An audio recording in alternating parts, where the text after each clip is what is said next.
Salem, Massachusetts was a small Protestant town during colonial times that, much like other towns around them, started suspecting there were witches among them. Unlike other towns, they held a series of trials for over 200 accused people that ultimately led to the execution of 20 people and 2 dogs in 1692 through 1693. The young girls of Salem gathered one night with the Paris family slave Tituba to play fortune-telling games. One of the games included cracking an egg into a cup of water to see the faces of their future husbands. Now crack the egg. What do you see?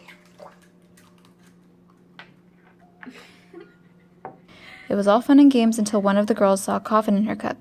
Days after, 2 of the girls started having fits. The daughter, Elizabeth Paris, and niece, Abigail Williams, of Minister Samuel Paris, became ill and started acting strange for no obvious reason. They would toss and turn and scream as if they were being pinched on their arms and backs. The town doctor was called, but he couldn't find anything wrong with them physically. He came to the conclusion that the 2 girls had been bewitched. I've never really seen anything like this. I think your daughters and niece have been bewitched.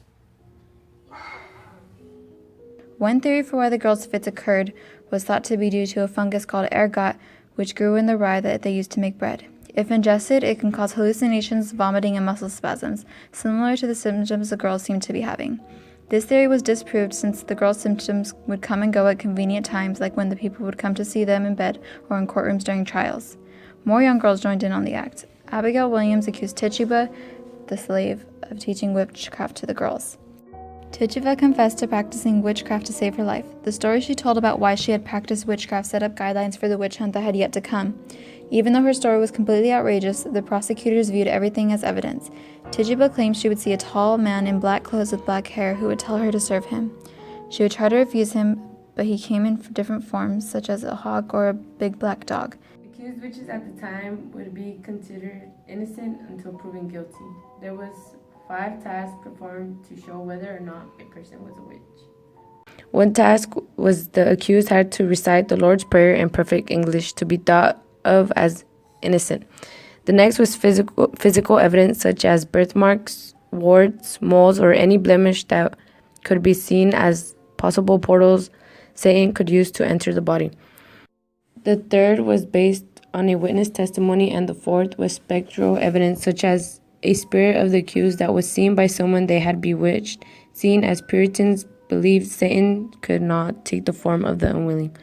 Lastly, confession was what decided if you were guilty or not. Even if you were innocent, you had to confess you were a witch and had to give the names of others who practiced witchcraft or put a spell on you, or else you would be executed. Because of this, many people confessed, even though it wasn't true, which only added to the hysteria. Witchcraft started to be used to define anything strange that would happen in the village. The hysteria made people so paranoid they would blame their neighbors of bewitching them. The first to be executed on Gallows Hill was Bridget Bishops on June 10, 1962. 5 more citizens were then executed in July, followed by 5 more in August and 8 in September. The only execution that wasn't carried out by hanging was for Mr. Giles Corey, who was pressed to death by giant rocks for refusing to plead either guilty or not guilty. On September 19th, they laid a large piece of wood on his chest and began piling stones, one after another, as he said, more rocks each time. One last time. Are you innocent or guilty? Put more rocks on me. It took 2 days for his ribs to collapse.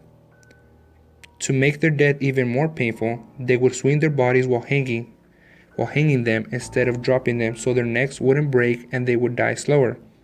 There were other accused witches who died in prison before their trials were over.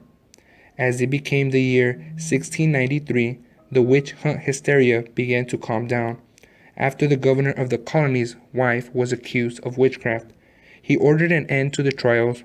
Only one of the girls who started the witch trials, Anne Putnam, ever apologized. She didn't want to for years, but 13 years later, in 1706, she finally did. She had accused 62 people of being witches.